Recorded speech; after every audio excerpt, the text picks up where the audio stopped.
Friends, मैंने आपको पिछले ट्यूटोरियल में टर्नरी ऑपरेटर के बारे में बताया था। तो इस ट्यूटोरियल में आपको कंट्रोल स्टेटमेंट के बारे में बताऊंगा। पिछले ट्यूटोरियल में मैंने साथ में रिलेशनल ऑपरेटर और लॉजिकल ऑपरेटर की इंफॉर्मेशन जस्ट दी थी।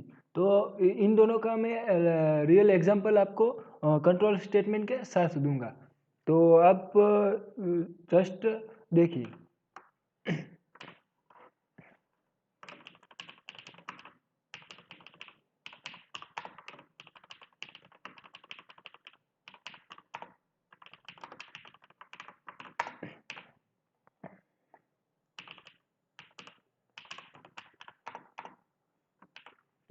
ज़्यादातर कंट्रोल स्टेटमेंट क्या है? कंट्रोल स्टेटमेंट ये है कि आपको कोई कंडीशन चेक करनी है कि ये वैल्यू नेगेटिव है या फिर ये वैल्यू पॉजिटिव है, या फिर आपको कोई कैरेक्टर चेक करना है, या फिर आपको कोई भी इंफॉर्मेशन चेक करनी हो, तो इसको आप कंट्रोल स्टेटमेंट कह सकते हैं। तो ये कंट्रोल स्टेटमेंट ज़्यादातर मैं आपको बताता हूँ कि इफ़ एल्स है, और स्विच स्टेटमेंट है, फॉर लूप है, वाइल लूप है, डू वाइल लूप है, break statement, continue statement, go to statement, ये सारे कंट्रोल स्टेटमेंट है।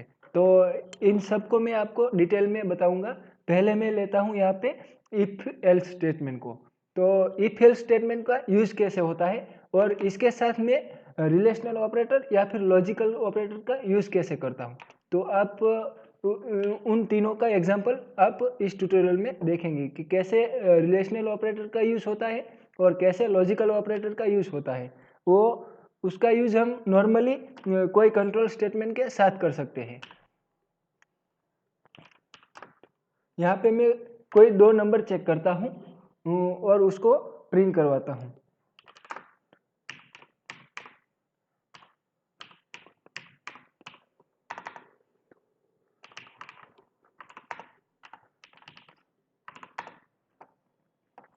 आप देख रहे हैं यहाँ पे कि ये है इफ एल्स की सिंटेक्स।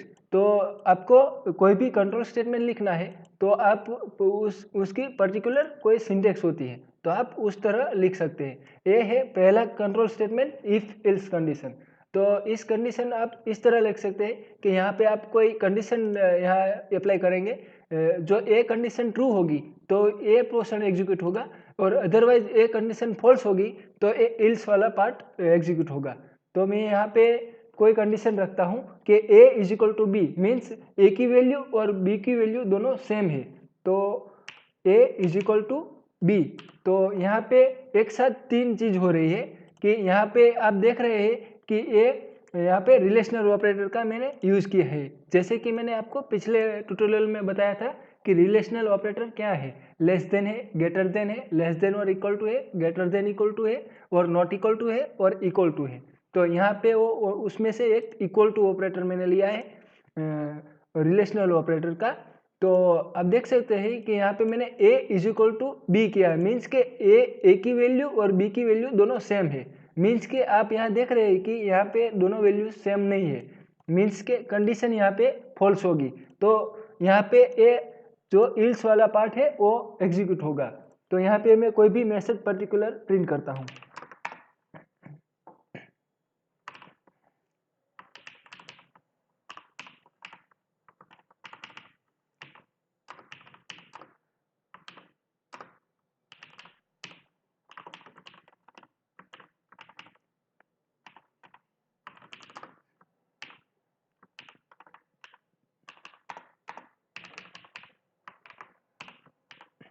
तो यहाँ आप देख सकते हैं कि मैंने यहाँ टाइप किया है इफ, जब जो ट्रू होगा ये कंडीशन तो यहाँ प्रिंट होगा कि a and b is same, और जब ये कंडीशन फॉल्स होगी तो यहाँ पे प्रिंट होगा a and b is not same. तो यहाँ पे आप देख सकते हैं कि ये कंडीशन फॉल्स होने वाली है, तो a मैसेज प्रिंट होएगा।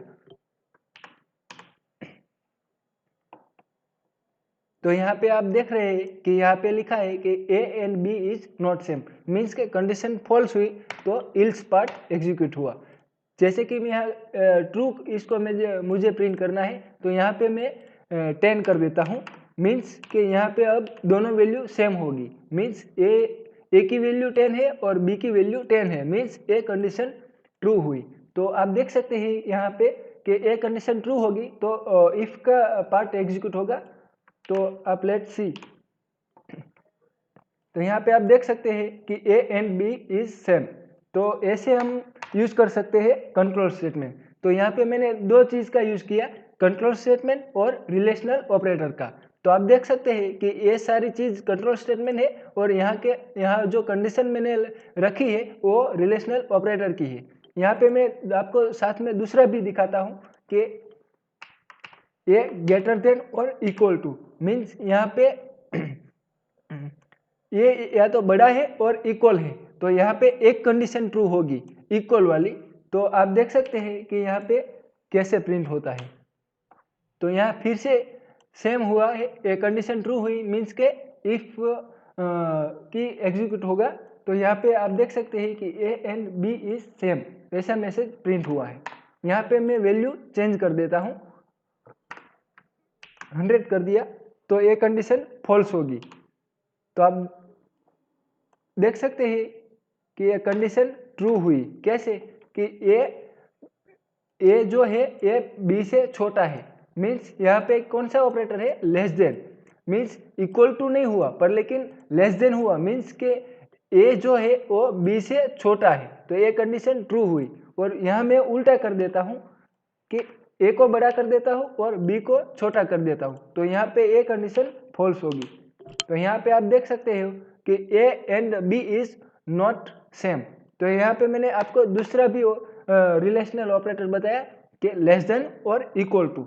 तो यहाँ पे साथ में मैं आपको एक तीसरा ऑपरेशन भी दिखाता हूँ कि ग्रेटर देन और इक्वल टू।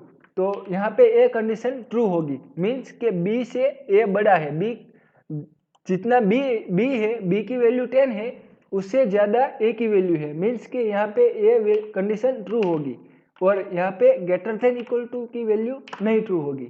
तो आप देख सकते हैं कि यहाँ पे एक कंडीशन ट्रू हुई, means A and B is same.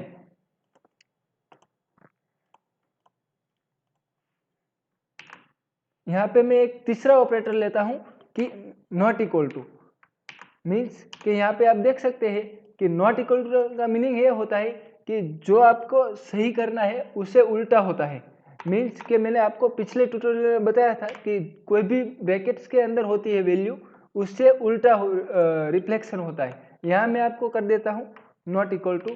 तो यहाँ पे आप देख सकते हैं कि नॉट सेम, मीन्स कि यहाँ पे ये दोनों सेम है, मीन्स सेम है उसका मैंने रिवर्स कर दिया कि ए और बी नॉट सेम है, मीन्स कि वो दोनों सेम नहीं है। तो यहाँ पे कंडीशन फॉल्स हुई क्योंकि ए और बी सेम है इसलिए।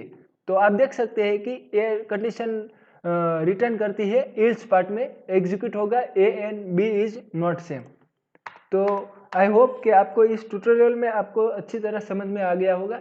और कुछ भी दिक्कत होगी तो आप प्लीज़ कमेंट कीजिए, और आपको ये ट्यूटोरियल अच्छे से पता चल गया हो तो प्लीज़ लाइक कीजिए, शेयर कीजिए और